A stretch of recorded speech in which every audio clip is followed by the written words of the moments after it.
اچھا اب آتے ہیں امام علیہ السلام کو. دیکھیے اخلاق اور کردار. راوی ہے علی ابن عبد الغفار کا بیان ہے. علی ابن عبد الغفار یہ کہتا ہے کہ امام حسن جب امام حسن علیہ کو گرفتار کر کے یا سیف صالح ابن سیف کی نگرانی میں دیا گیا. ایک آدمی تھا صالح, اس کی نگرانی میں دیا گیا اور اس سے کہا گیا, دیکھیں اس سے کیا کہا گیا, ایک آدمی کو کہا کہ بھائی اس کی نگرانی میں دیا گیا اور کہا کہ تم 2 شخصوں کو تعین کرو جو امام کو سب سے زیادہ اذیت دی. بالکل آپ کو سیم یہ واقعہ ملے گا امام موسیٰ کاظم علیہ السلام کی سیرت میں, بالکل ایسے واقعہ. وہاں پر ایک کنیز کو بھیجا گیا تھا, یہاں پر 2 آدمیوں کو بھیجا گیا تاکہ وہ امام کو اذیت دیتے رہیں. پھر وہ بیان کرتا ہے کہ کچھ دنوں کے بعد جب یہ حکم دے دیا گیا اور اس کے بعد کہتا ہے کچھ دنوں کے بعد عباسی اس نے کہا کہ جو عباسی خلیفہ تھا اس نے جو ہے وہ کہا کہ صالح ابن, اس کا نام ہے صالح ابن علی, اور دوسرے جو منظر افراد تھے اس کے ساتھ چلا جا کے دیکھے تو صحیح کہ وہ امام کو جو ہے وہ اذیت دے رہا ہے نہیں دے رہا. جب وہاں جا کے دیکھا تو امام بھی سجدے میں ہے, امام نماز پڑھ رہا ہے, اور وہ 2 شخص جن کو اذیت دی گئی دینے کے لیے رکھا گیا تھا وہ بھی نماز پڑھ رہا ہے, وہ بھی سجدے میں. تو اس نے آگے اعتراض کیا اس پہ, کہا بھائی تم کو یہ کہا گیا تھا کہ بھائی امام کو تو ایسے افراد کے ساتھ ہو جو امام کو اذیت دیں, یہ تو خود نماز پڑھ رہے ہیں عبادت کر رہے ہیں. تو کہا ہم نے بھیجا ان کو اسی لیے تھا, ان دونوں افراد کو اسی لیے بھیجا تھا امام کے پاس کہ امام کو اذیت دیں, ذہنی تکلیف پہنچائیں, پریشان کریں. لیکن کہتے ہیں کہ ان دونوں نے یہ دیکھا کہ یہ شخص جو ہے, یہ امام جو ہے, یہ سوائے عبادت کے کوئی کام ہی انجام نہیں دیتے, ہر وقت سجدے میں رہتے ہیں. تو وہ امام کا اخلاق اور کردار دیکھ کر, عبادت دیکھ کر وہ خود بھی سبحان اللہ سبحان اللہ. دیکھیں یہ امام علیہ السلام. اب یہ واقعہ در حقیقت میں امام کی سیرت میں, لیکن یہ ہمارے لیے بھی نمونہ ہے کہ ہم بھی معاشرے میں دیکھیں, یہ قید خانے کا واقعہ, عام حالات کے واقعہ اور ہوتے ہیں, قید خانے کے واقعات اور ہیں کہ قید کے اندر امام علیہ السلام عبادت کیا کرتے, اور وہ جن کو اذیت دینا ہے اس نے دیکھا کہ یہ عبادت کیا اذیت دیں ان کو, یہ تو عبادت کریں خدا کی بارگاہ میں, اور وہ بھی امام کا کردار اخلاق دیکھ کے عبادت دیکھ کے وہ بھی سجدے میں گر گئے. تو یہ واقعہ ہمارے لیے بھی نمونہ ہے کہ عام زندگی میں اندر انسان اس طرح اپنی زندگی گزارے کہ اخلاق کردار اتنا اچھا ہو کہ لوگ دیکھ کر انسان اپنی زندگی کو, دوسرے جو افراد ہیں وہ دیکھ کر کہیں کہ یہ کتنے اچھے شیعہ ہیں, کتنے علی کے چاہنے والے ہیں, امام حسن عسکری کے چاہنے والے ہیں, 12 امام کے چاہنے والے ہیں, تو ان کا کردار اتنا اچھا ہے تو انسان وہ بھی زندگی اپنی تبدیل کر سکتے ہیں. اچھا ایک اب آتے ہیں امام علیہ السلام کے پاس. یہ بھی دیکھیں ابو ہاشم کا بیان ہے. یہاں پر بھی ابو ہاشم کیا کہتا ہے, یہ کہتا ہے کہ میں امام علیہ السلام کی خدمت میں جب گیا اور میں نے یہ فیصلہ کیا ہے, اپنے دل میں خیال کیا, ارادہ کیا کہ میں امام کی خدمت میں جاؤں گا تو امام سے چاندنی لے لوں گا, ایک چاندنی, تاکہ میں اس سے انگوٹھی بنا سکوں. یہ اس نے ذہن میں ارادہ کیا اور اس کے بعد امام علیہ السلام کی خدمت میں پہنچا اور امام سے باتیں کرنے لگا, گفتگو ہونے لگی. گفتگو ہوتے وقت گزر گیا اور اب رخصت کا وقت آ گیا. تو وہ امام سے جب رخصت کا وقت آیا اور چلنے لگا تو ایک مرتبہ امام نے اس سے روکا. امام نے کہا تمہارا ارادہ نہیں تھا کہ تم ہم سے جو ہے وہ چاندنی لو؟ دیکھیں یہ امام ہوتا ہے. میں نے کہا نا اس وقت یہ امام ہوتا ہے جو آپ جو سوچے وہ بتاتے, وہ امام ہے. اس نے کہا مولا ارادہ تو تھا لیکن میرے ذہن سے نکل کے. امام نے کہا ہم جانتے ہیں. پھر امام نے اپنی انگوٹھی نکال کر اس کو دی. امام نے کہا ہم نے تمہیں جو ہے نگی تم تو سوچے تھے چاندی بناؤ گے, چاندی دیں گے, اسے انگوٹھی بناؤ گے, اور یہ سب اخراجات بھی تمہارے ذہن میں تھے. ہم نے تمام اخراجات سے تمہیں بری ذمہ کر دی, یہ انگوٹھی تم لے لو. پھر اس کا دیکھیں جب انگوٹھی امام علیہ السلام نے اس کو انگوٹھی دے دی, امام نے کہا ہم نے تمہیں تمام چیزوں سے بے فکر کر دیا, یہ تمہیں مبارک ہو, تمہیں مبارک. پھر اس نے عرض کیا, جواب میں کہا میرے آقا میرا سید. اب دیکھیں اس نے جواب میں کیا کہا, میں گواہی دیتا ہوں کہ آپ ولی ہیں اور میرے وہ امام ہیں کہ جن کی اطاعت کو میں اللہ کے دین کا حصہ سمجھتا ہوں. آپ میرے ولی ہیں اور میں آپ کی اطاعت جو اللہ نے, آپ میرے ولی ہیں اور میرے امام ہیں جن کی اطاعت کو میں اللہ کے دین کا حصہ سمجھتا ہوں. یہ امام علیہ السلام کے ایک اور واقعہ کہ دیکھیں امام وہ ہوتا ہے کہ جو آپ سوچے وہ یار. اور اسے کہتے ہیں عطا امام, کہ انسان خوش ہوتا ہے اگر کوئی امام کوئی چیز امام عطا کرے. انسان کے لیے ایک طرح سے اعزاز ہے کہ امام اگر انگوٹھی کوئی دے دیں, امام کوئی کپڑا عطا کر دیں, امام کوئی پہران کوئی چیز دے دیں, امام کوئی ایسی چیز جو انسان کے لیے کوئی بھی چیز اگر دے دیں. جیسے آج اگر کوئی مثال کے طور پہ آیت اللہ کوئی چیز دیتے ہیں لوگوں کو, اگر دیتے ہیں در نجف وغیرہ دیتے ہیں یا انگوٹھی کوئی دیتے ہیں یا مثال کے طور پہ کوئی چیز دیتے ہیں تو لوگ کتنا سنبھال کے رکھتے ہیں کہ ہمیں فلاں مرجع نے دی ہے. اب آپ سوچو کہ وہ اتنی عظمت اس کو عظیم سمجھتا ہے. سوچو امام کسی کو دے دیں تو کتنا اس کے لیے ایک اعزاز ہے اور عظیم کہ مجھے وقت کے امام نے جو انگوٹھی دی, مجھے وقت کے امام نے جو کپڑا بھیجا. تو یہ سب چیزیں جو ہیں وہ عطا امام علیہ السلام میں آتے ہیں.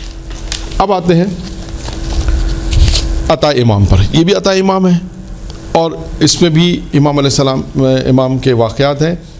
محمد ابن ابراہیم جو کہ ابن کردی کے نام سے مشہور تھا. کرد میرا خیال ایک علاقے کا نام ہے, کردی وہیں سے ہوگا. محمد ابن ابراہیم جو ابن کردی کے نام سے مشہور تھا, اس نے کہا کہ ہم پر تنگ دستی چھا گئی, تنگ دستی چھا گئی, مشکل حالات تھے, ہمارے مشکل حالات تھے, ہم زندگی ہمارا سکون چھین لیا تھا, ہمارے پاس حالات ایسے خراب ہو گئے, افلاس والے حالات ہو گئے, غربت والے حالات ہو گئے, تو اب ہم پریشان تھے, ہم کیا کریں. تو وہ کہتا ہے کہ میرے والد نے کہا کہ ہم امام حسن عسکری کی خدمت میں چلتے ہیں اور ان سے تقاضا کرتے ہیں کہ بھئی ہمیں کچھ عطا کریں. تو اس نے کہا, اس کے بیٹے نے کہا کہ کیا آپ بابا کبھی اس سے پہلے امام حسن عسکری کی خدمت گئے؟ کہا نہیں, اس سے پہلے ہم کبھی میں امام کی خدمت نہیں گئے, لیکن میں نے سنا ہے کہ وہ سخی بہت ہیں, وہ لوگوں کی مدد کرتے ہیں. میں ان کی شہرت ہے, سخی ہونے کی شہرت ہے کہ سخی بہت ہیں, تو ان کے پاس چلتے ہیں, وہی ہماری مدد کریں گے. پھر یہ دونوں باپ بیٹے جب راستے میں جاتے ہیں, اب دیکھیں یہ دو باپ بیٹے کیا فیصلہ کرتے ہیں. اب باپ یہ کہتا ہے اپنے ذہن میں, اب بیٹے سے گفتگو کرتا ہے کہ اگر وہ مجھے 500 درہم دے دیں تو میں 200 درہم کا لباس لے لوں گا, 200 درہم کا میں اناج لے لوں گا, اور 100 درہم میرے دیگر اخراجات میں آ جائیں گے. کاش امام مجھے, یہ اپنے بیٹے سے کہہ رہا اگر امام مجھے 500 درہم دے دیں تو میں یہ کام کر لوں گا. اپنے بیٹے سے ذکر. اس کا بیٹا کہتا ہے اپنے بابا سے اگر وہ مجھے 300 دینار دے دیں تو میں 100 درہم کی سواری لے لوں گا, 100 درہم جو ہے وہ 100 درہم کے لباس وغیرہ, اور 100 درہم دیگر اخراجات میں. یعنی انسان اپنے طور پہ جو جیسے آج کہتے ہیں نا پلاننگ کرتا ہے کہ اگر مولا مجھے اتنا دے دیں تو میں یہ چیزیں لے لوں گا, مولا مجھے یہ دے دیں تو میں اتنا دے دوں گا. اب یہ دونوں باپ بیٹے جو ہیں وہ اپنے ذہن میں کہہ رہے ہیں, وہ کہہ رہا ہے مجھے 500 دے دیں, یہ کہہ رہا ہے مجھے 300 دے دیں. اب یہ دونوں خیال کرتے ہوئے امام کی خدمت میں پہنچے. جب امام کی خدمت پہنچے, امام سے ملاقات ہوئی اور انہوں نے پھر امام سے کہتے ہیں کہ اپنی غربت کی شکایت کی کہ مولا ہمارے حالات اتنے خراب ہو گئے ہیں اور ہمارے حالات اتنے ہیں مشکل حالات میں ہمیں. پھر اب اس کے بعد انہوں نے تم اب تک, اب دیکھیں امام نے ایک جملہ کہا, تم لوگ اب تک کیوں میرے پاس نہیں آئے. یہ بھی امام نے ایک طرح سے اس کو ہم کہیں گے امام نے شکوہ کیا, بھائی جب تمہارے حالات اب تک تم میرے پاس کیوں نہیں آئے. یعنی شاید امام, یعنی اس جملے سے ایسا لگتا ہے کہ امام کہتا ہے ہمارے پاس آؤ, اگر مشکل میں ہو تو ہمارے پاس آؤ, ہم تو مشکل حل کریں گے. اس جملے میں انہوں نے یہ کہا. پھر اس نے جواب دیا کہ میرے والد نے کہا سوال کرتے, کہ میرے والد نے کہا ہمیں سوال کرتے ہوئے, یعنی آپ سے سوال کرتے ہوئے شرم محسوس ہوتی تھی اور حیا آتی تھی, ہمیں حیا آتی, شرم محسوس ہوتی تھی, تو اس لیے ہم نہیں آ سکے. امام علیہ السلام نے اس کے جملے میں کہا, کہتے ہیں پھر ہاں اس کے بعد اس نے کہا ہمیں شرم آتی تھی. پھر اس کے بعد کہتے ہیں کہ جب ہم رخصت ہوئے امام سے, جب ہم رخصت ہوئے امام سے, گفتگو ہونے کے بعد ساری بات ہو گئی, رخصت ہوئے, تو ان کے غلام نے ہمیں 2 تھیلیاں دی, کہ ایک تھیلی میرے والد کو دی, ایک تھیلی مجھے دی. میرے والد کو جو تھیلی دی اس میں کہتے ہیں اس کے غلام نے کہا, امام نے کے غلام نے کہا کہ اس میں 500 درہم ہے, 500 درہم ہے, 200 درہم کا تم نے لباس لینا ہے, جو 200 درہم کا تم نے اناج, اور 100 درہم کا تمہارے دیگر اخراجات. بیٹے کو جب دیا تب بھی یہی کہا کہ 100 درہم کی سواری, 100 درہم لباس, 100 درہم دیگر اخراجات. یعنی جو انہوں نے سوچا تھا وہ امام نے اپنے غلام کے ذریعے سے جب نکلتے وقت خداحافظ کرنے آئے, نکلتے وقت تو امام علیہ السلام نے اپنے غلام کے ذریعے سے وہ ساری چیزیں ان کو کہیں جو وہ خود سوچتے ہوئے آ رہے تھے, جو دل کی بات سمجھ جائے. ہاں. پھر اس کے بعد امام نے ایک اور بات بھی کہی. امام نے کہا, انہوں نے کہا کہ ہم فلاں, اس کے بعد پھر اس نے کہا کہ جب ہمیں تھیلی دی تو اس نے کہا ہم پہاڑ والے راستے سے جائیں گے, ہم پہاڑ والے راستے سے. پھر کہتے ہیں امام کے غلام نے ہم نے کہا پہاڑ والے راستے سے مت جاؤ, ایک دوسرا راستہ ہے. حضرت نے فرمایا کہ دوسرے راستے کا ہلا سے ایک راستہ ہے, اس کا بتایا کہ اس راستے سے جاؤ. پھر وہ کہتا ہم اس راستے سے گئے اور اس کا بتاتے کہ ہماری شادی بھی ہو گئی, اور اس کے بعد جس سے شادی ہوئی ان کے گھر والوں نے ہمیں 1000 دینار کا سامان بھی دیا. تو اب اس واقعے میں دیکھیے کیا ہے, امام علیہ السلام کی عطا ہے, امام علیہ السلام کی ان لوگوں سے محبت ہے.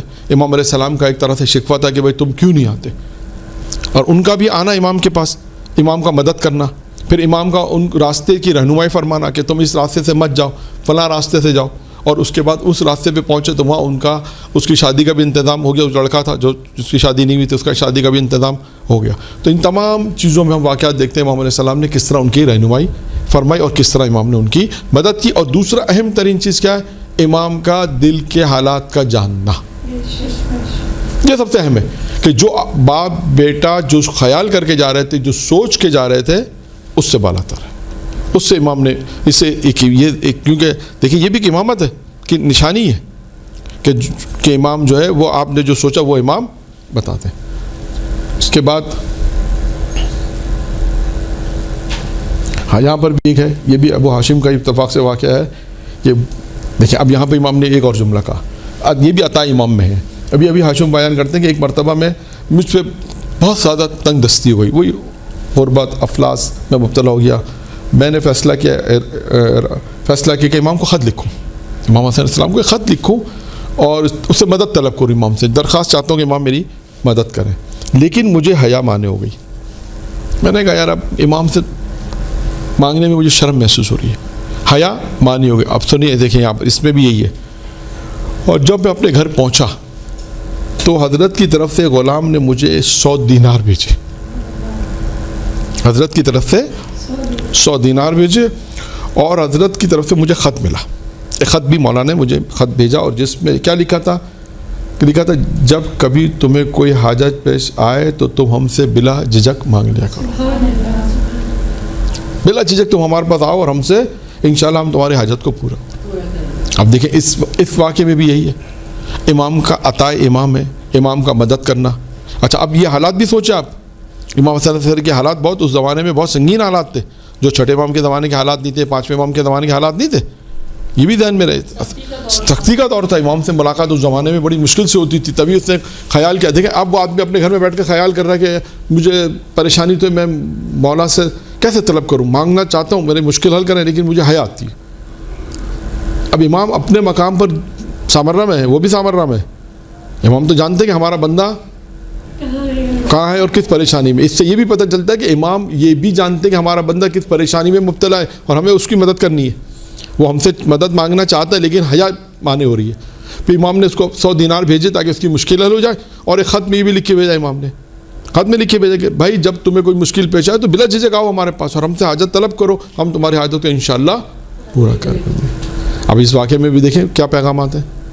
عطا امام، امام کا علم رکھنا کہ ہمارا چاہنے والا کا، اس کا مطلب یہ امام محسوس کرے گا نہیں. آج بھی امام زمانہ ہے غیبت میں، کیا امام کو نہیں معلوم؟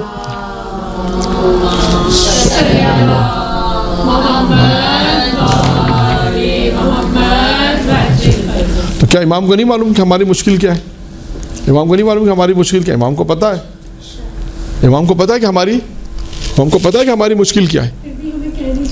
کہتے ہیں عریضہ کیا ہے، کہنی چاہیے بالکل. نہیں آپ ضروری نہیں کہ عریضہ 15 کو لکھیں، آج بھی لکھ سکتے ہیں.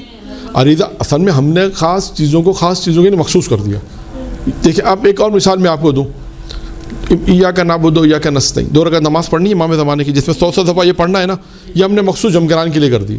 جبکہ ایسا نہیں ہے. عام دنوں میں شب جمعہ امام زمانہ کا جو شب جمعہ جو مغرب یعنی شب جمعہ مغرب کی اذان کے بعد سے لے کے جمعے کا دن گزر کر مغرب کی اذان ہوتی ہے، جو 24 گھنٹے امام زمانہ کے. اچھا ٹھیک ہے، آپ کو کوئی پریشانی رہا ہے، کوئی بھی مثلا مشکلات ہیں، بچے کی نوکری نہیں لگ رہی، فرض کر لیں رشتہ نہیں ہو رہا، آپ کیا امام زمانہ حضور 2 رکعت نماز پڑھ کے میں منت مانتی ہوں. جو منت کی شرائط ہے اس میں ایک شرط پہلے بھی بیان کی کہ اللہ کو حاضر و ناظر رکھیں، یا زبان پر اللہ کا نام لا کر اب منت مان لیں کہ پروردگارہ اگر میرا یہ کام ہو گیا تو میں 2 رکعت نماز امام زمانہ کی پڑھوں گی. ختم بات. کتنے لوگ منت مانتے ہیں آج مجھے بتائیے یہ والی؟ کتنے لوگ درود کی منت مانتے ہیں؟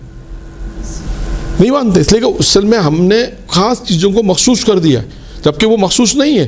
زیارت جامع کبیرہ کتنی فضیلت والی زیارت ہے، کتنے لوگ پڑھتے ہیں؟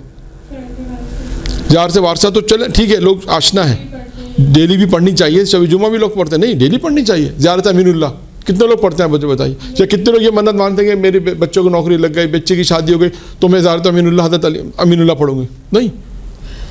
تو کہنا مقصد ہے کہ ہم نے بعض چیزیں بعض زیارتوں کے ساتھ مخصوص کر دی، جبکہ ایسا نہیں ہے. ہم تمام چیزیں جو ہیں وہ آپ اپنے شہر کراچی میں جہاں رہتی ہیں یا دنیا کے کسی بھی کونے کے اندر اپنے وقت کے امام کو پکاریں، توسل کریں اہل بیت سے. آپ دیکھیں آپ کی مشکل حل ہو گیا، ہوتی ہے حل. کتنے ایسے لوگ ہیں جو کہتے ہیں آج کتنے لوگ ہیں جو کربلا جاتے ہیں کہتے ہیں ہم نے دعا کی مولا سے، بیوی کسی بھی گھر میں دعا کی، علم پہ گئے، زری پہ گئے، کہیں پر بھی جا کے دعا مانگی، مولا نے اسباب فراہم کر دیے، چلے گئے. تو اس کا کیا مطلب ہے کہ ہمارا توسل ہر وقت ہونا چاہیے، اور مخصوص نہیں کہ یہ نماز جمکران میں پڑھی جائے گی، یہ دعا فلاں جگہ امین اللہ نجف میں پڑھی جائے گی، یا امین اللہ جو ہر امام کی زیارت میں نہیں. آج اپنے گھر میں بیٹھ کر آپ آج مشکل میں مانیں کہ امیر المومنین سے توسل کریں، مولا میرا یہ کام ہو گیا، میں زیارت امین اللہ پڑھوں گی. آپ دیکھیں آپ کا مسئلہ حل ہو جائے گا انشاءاللہ تعالیٰ. اور بھی بہت سی دعائیں، دعائے کمیل، پھر بھی لوگ آشنا ہے دعائے کمیل سے، دعائے ندبہ سے، پھر بھی ماشاءاللہ آشنا ہے. اچھی بات ہے کہ لوگ الحمدللہ دعائے ندبہ پڑھتے ہیں، دعائے کمیل بھی پڑھتے ہیں، زیارت وارثہ بھی پڑھتے ہیں. ہاں تو پھر آپ اس کو دیکھیں. ہاں وہ دعا وہی ہے. تو آپ اچھا ایک جو ہے وہ ایک آخری واقعہ پڑھ دیتے ہیں تاکہ ٹائم جو تھا ہمارے پاس بچائے. یہ واقعہ بھی دیکھیں امام کا، اس واقعے میں مستقبل میں ایک شخص کو خبر دینا، ایک جو بتا رہا ہوں اس میں کیا آئے گا، اور اس کو دعا دینا، مولا سے اسے دعا، اپنے کام کے لیے دعا طلب کی. وہ دونوں چیزیں میں بیان کرتا ہوں. ایک شخص ہے جس کا نام تھا محمد ابن حسن ابن شمون. وہ یہ کہتا ہے کہ میری ایک آنکھ ضائع ہو چکی تھی، ایک آنکھ میری ضائع ہو چکی تھی، اور دوسری آنکھ میں بھی میرا درد بہت تھا. تو میں نے امام علیہ السلام کو خط لکھا اور کہا کہ مولا میرے لیے دعا فرما دیجئے کہ میری آنکھ کا درد صحیح ہو جائے، دوسری آنکھ کا درد صحیح ہو جائے، ورنہ ایسا نہ یہ بھی ضائع ہو جائے. یہ دعا میں نے امام کہتے ہیں میں نے یہ امام سے دعا کی. امام حسن علیہ السلام کو خط لکھا، اور خط میں یہ لکھا مولا میرے لیے دعا کیجیے کہ درد دور ہو جائے. اب دیکھیں امام نے جواب کیا لکھا، یہ مہم ہے. امام نے جواب میں لکھا اللہ تیری آنکھ کو سلامتی دے، اللہ تیری آنکھ کو سلامتی دے اور تجھے اجر عطا فرمائے اور بہتر ثواب عنایت فرمائے. اچھا اب یہ کہتا ہے کہ اس خط کے بعد میری آنکھ کا درد تو ختم ہو گیا. جب امام کا خط مجھے ملا تو میری آنکھ کا درد ختم ہو گیا. دیکھیں اچھا اب یعنی آپ سوچیں کہ امام علیہ السلام جو دعا کریں تو پروردگار اس کی دعا کو قبول کرتا ہے. یعنی خدا سے، یعنی اس نے امام سے ایک دعا طلب کی کہ میری ایک آنکھ تو ضائع ہو چکی مولا، اور آپ دعا کریں کہ دوسری آنکھ بھی جو ہے وہ بچ جائے، درد نہ ہو. تو امام علیہ السلام نے اس کو خط لکھا تھا، خط میں یہ جملہ لکھا. اب اس جگہ اس جملے میں کیا کیا موجود ہے. اس خط کے بعد وہ کہتا ہے اس خط کے بعد تو میری آنکھ کا درد صحیح ہو گیا، لیکن میں امام کا وہ جملہ نہیں سمجھ سکا. پہلا جملہ کیا تھا، اللہ تیری آنکھ کو سلامتی دے، یہ بات تو میری سمجھ میں آ گئی. کہا اب یہ جو جملہ اللہ تجھے اجر عطا فرمائے اور بہتر ثواب عنایت فرمائے، کہا یہ جملہ اس موقع کا مورد ہی نہیں ہے. یہ جو جملہ، دو جملے مختصر ہیں، کہ یہ دو جملے میری سمجھ میں نہیں آئے. یہ تو خدا نخواستہ اس وقت کہے جاتے ہیں جب کسی کا کوئی انتقال ہوا. اب وہ کہتا ہے خود بیان کرتا ہے کہ امام علیہ السلام کو جب یہ خط آیا تو یہ جملہ تو پہلا والا جملہ بھی سمجھ میں آ گیا، وہ آنکھ میری بالکل ٹھیک ہو گئی. پھر کہتا ہے کہ حضرت کے خط سے دوسرے پہ میں نے غور کیا، دوسرے جملے پہ جو غور کیا، آپ نے یہ لکھا جو تھا تجھے اجر عطا فرمائے، تجھے بہتر ثواب عنایت فرمائے. اچھا اب وہ کہتے ہیں کیونکہ ایسے جملے تو کسی ایسے وہ لکھے جاتے ہیں کہ کسی کا اگر کوئی انتقال ہوگی، عیادت کے لیے کوئی انتقال ہو گیا، اور جبکہ میرے خاندان میں تو کئی سالوں سے کسی کا انتقال ہی نہیں ہوا تھا. کئی جملہ میں نہیں سمجھا. کب سمجھا؟ اب اس نے لکھا ہے اس خط کے چند روز کے بعد میرے بیٹے طیب کا انتقال ہو گیا. تو کہا کہ اب وہ جملہ امام کو میری سمجھ میں آیا کہ میری موت کی خبر جب بیٹے کی خبر ملی تو مجھے معلوم ہوا کہ حضرت نے جو ارشاد فرمایا تھا اس کا اشارہ اس طرف تھا. دیکھیے امام علیہ السلام نے یہ بھی اسے خبر بھی کر دیا. یہ تھا امام ہوتا نا، ایک روایت میں ہے کہ امام وہ ہوتا ہے جو امام کی نشانیوں میں یا علامتوں میں ہے. روایت میں 4 نشانی امام موسیٰ کاظم کی ہیں کہ 4 علامتوں میں ایک علامت یہ ہے کہ امام آنے والے واقعات کی خبر دیتا ہے. اس خبر دینے میں یہ بھی ایک ہے. امام علیہ السلام نے دیکھیں اس کو خبر دی لیکن وہ متوجہ نہیں ہوا، لیکن متوجہ کب ہوا؟ بعد میں متوجہ ہوا. اچھا اب یہاں پر ایک قول امام حسن عسکری علیہ السلام کا ایک قول ہے، وہ یہ ہے کہ امام فرماتے ہیں 2 چیزیں دنیا میں، 2 چیزیں بہت افضل ہیں، بہترین ہیں. امام سے پوچھا، امام فرمایا 2 چیزیں بہت افضل ہیں، بہترین جیسا کیسے؟ 2 چیزیں، ایک اللہ پر ایمان لانا، ایک مومن کو فائدہ پہنچانا، اپنے مومن بھائیوں کو فائدہ پہنچانا، یعنی نفع دینا، اخوان یعنی مومن بھائیوں کو نفع پہنچانا، یعنی ان کی کسی طرح بھی انسان ان کو نفع پہنچائے کسی طرح بھی اور کسی بھی حوالے سے، اور اللہ پر ایمان لے کر۔ یہ ایک قول امام کا تھا جو آخر میں نے آپ کے سامنے بیان کیا، مختصر ایک قول ہے۔ یہ دیکھیں یہ دو چیزیں بہت اہم ہیں، اللہ پر ایمان ہے، مومن کو فائدہ پہنچانا۔ درود پڑھیں محمد آل محمد۔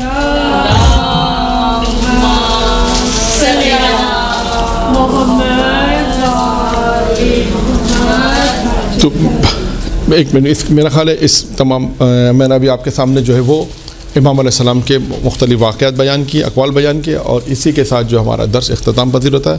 وآخر دعوانا الحمدللہ رب العالمین۔